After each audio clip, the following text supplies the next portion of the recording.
thank you for joining us on Limping on Cloud 9. My name is Jonathan Nato. I'm your host, and as always, I am with Hamad Zaidi. Hey, Hamad, how you doing today?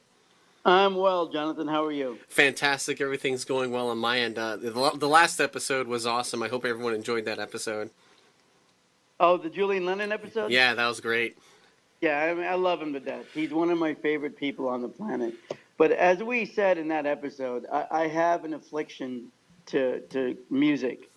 It is something I love so dearly. And going to concerts is something that I've always done as a child.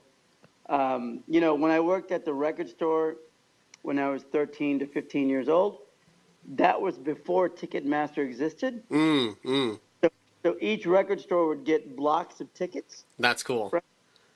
And so I was like the happy loiterer that they used to let hang out and spin records. And then, as people know that listen to this, I would mow lawns to get the money to buy the albums from the record store that I volunteered at. Yeah. But they would also give me access to killer tickets. So a lot of my love of music and concerts came from being at Tiger Records in Overland Park, Kansas in the early 80s. So today what I wanted to do is I wanted to share one of the most magical moments I've ever had in my life.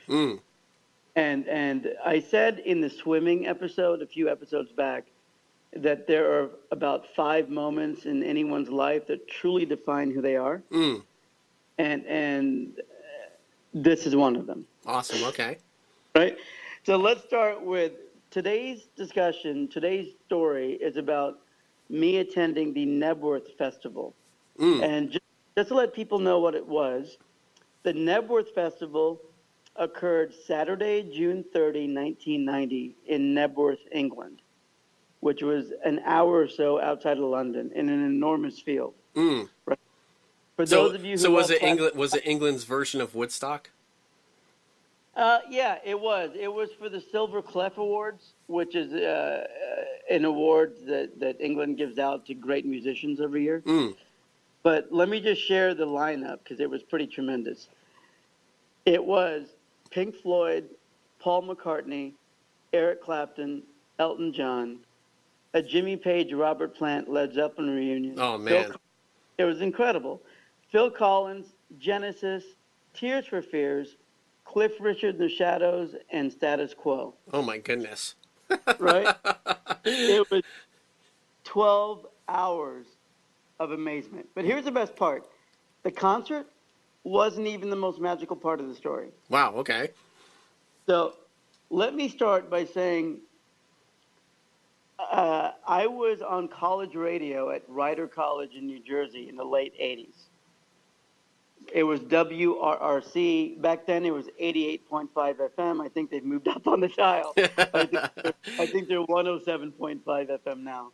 So on June 27, 1989, a year earlier, I attended The Who performing their rock opera Tommy at the Radio City Music Hall in New York City. That's cool. It was incredible. So after I got back from the concert, I got on the radio and I said, you know what? I will never see a concert as great as The Who performing Tommy. And somebody called into my show on the radio and they said, hey, kid, hey, Hamad, there's a better concert next June in London or outside of London. But then what I did is I tried to get tickets. Everything was sold out. Then I found a company that sold. You know how people win trips off the radio stations? Yeah. I found the company that sells trips to the radio stations.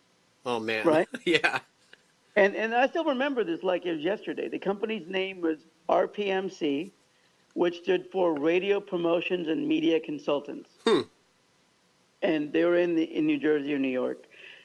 And they had decided to open up the opportunity for people to buy the trip that other people were winning.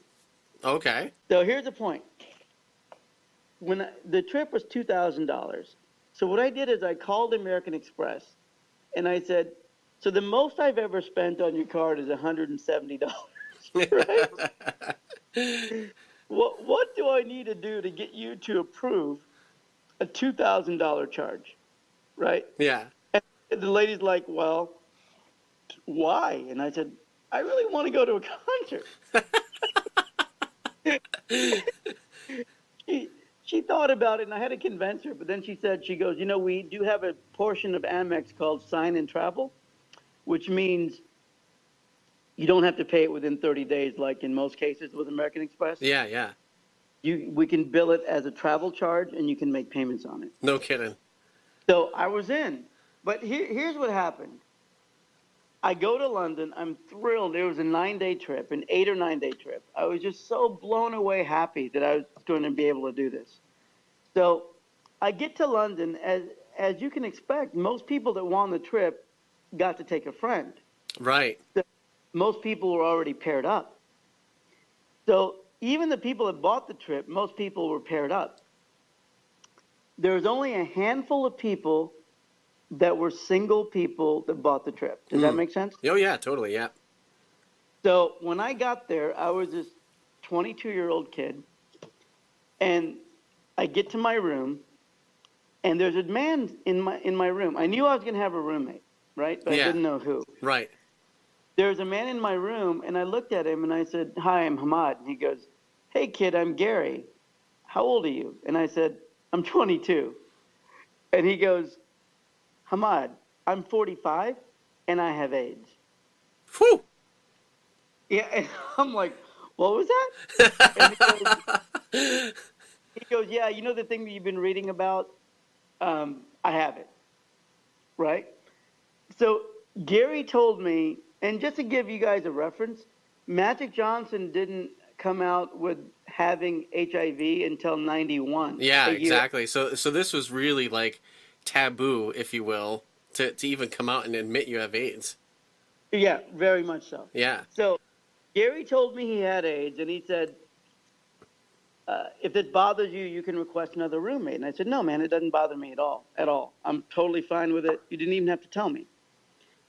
Then Gary told me the one thing that changed my life at that moment. You know what it was? You know what it was? No. He said, listen, kid, when I found out I had AIDS, I took a second mortgage on my home, and I'm taking one trip every month until I die. Right? And he goes, find the things you really want to do in your life and do them, because you're only 22. Your life could end at any second. And what do you really want to do? And so I said, well, a couple things. I've always wanted to go to UCLA Film School. And Gary chuckled, and he's like, you know what? I live in Riverside, California. Where do you live? And I said, well, I live in New Jersey. And he's like, what are you doing in Jersey? You seem like a Californian, right? Yeah. And I told him, I said, you don't know, man. I've wanted to live in Los Angeles since kindergarten. And he literally put his hands on my shoulders, and he's like, I know we just met 20 minutes ago, but I got to tell you, kid, you got to do it. You got to drop everything and go to California. If you want to go to UCLA Film School, if you want to live in California, if you don't do it when you're young, you will never, ever do it. Right? That triggered, Jonathan, me spending the next 8 or 9 days with Gary. We walked, the famous Abbey Road crosswalk of Beatles fame. Nice. We went to the concert together. I remember he was a real bulky, fit guy. And, I'm small, right? So I remember during the Paul McCartney set, he actually put me on his shoulders and muscled us to the third row. No kidding. It was like unbelievable. I mean, I had tears down my face the whole time, because I was like, this just blew me away. Yeah. That I could be in this moment, right? Yeah. And so at the end of the trip, as we were going to the airport, because remember, we flew to New York together, but then he took another plane back to California, and I lived in Jersey. Yeah, right? yeah. I remember at JFK Airport, Gary told me, he goes, listen, you'll never see me again. I probably won't be alive. but promise me you're going to chase your dreams, right? Yeah. And you know me, I was a kid. I was like, I'll see you again, man. We'll keep in touch. Right. And you know, we didn't. And I don't know if he's living or not. I'm assuming he's probably not because he had full blown AIDS. Yeah. And at that time, the medicine and stuff wasn't there yet. So. Yeah, it wasn't very good. So, Yeah.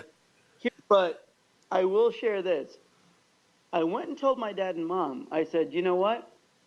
I want to go to California. And they're like, what are you talking about? I said, I'm serious. I want to go. I want to go. I want to go to UCLA Film School. I want to like do all these things I wanted to do. I want to go to the Super Bowl. And they're like, we thought you got it out of your system. You just went to this crazy concert. Now you want to leave New Jersey? But, you know, my sister already lived in California at the time. She left 6 months earlier. So I just said, look, I'm going. And I'm happy to report I landed back in June 30. And I landed on July 3rd, back from the concert. Yeah. And by August 20 of the same year, like 6.5 weeks later, I was a California resident. No kidding. You know, I just dropped everything and said, this is something I have to do. You know? So you dropped out of college in Jersey and just left then, right? But actually, to be honest with you, because there's another wrinkle to this whole story, but to be honest with you, I was at Rider College on a scholarship, and then my scholarship failed to pay my tuition. No way. Yeah. Oh, man. So, you know, it's funny that this adds another wrinkle to the story, but if people listen to this podcast, they'll know I'm a pretty open person. I don't hold anything back. So I still remember being on the radio at Rider. Yeah. Having the bursar's office call me and say, we need to see you as soon as you get done from, you know, your show. So I went to the bursar's office, and I'm like, yeah, what's the problem? And they go, you know what? The foundation that's supposed to be paying your tuition, it hasn't paid in a year. Oh, my goodness. And I'm like, you're kidding. And they go, nope. So, you know, unless you have $40,000 to give us, you're no longer a student at Rider College. Man, that is so insane. Like that, there's yet another reason to leave. You know, like that sort of sealed the deal right there. It did. And, you know, and I gotta be honest with you, it's funny.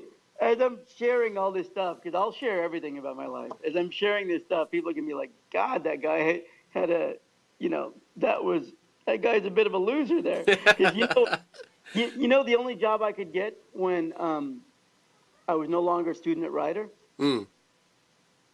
Great Adventure, which is a theme park, a Six Flags theme park. Oh, man, I used to go to that, oh, no, wait, sorry. I'm picturing one called Great Escape, which is in Lake George, New York. Yeah. Okay, the Great Adventure is in Jackson, New Jersey. Okay. And the first job I got at Great Adventure during the semesters that I was no longer a college student was a change belt guy, right? Oh, yeah. And it was there. I was a change belt guy. I worked at the Mad Hatter, which is a hat store. Yeah. And then I did the special effects for the U.S. high diving show, the dolphin show, and some of the concerts.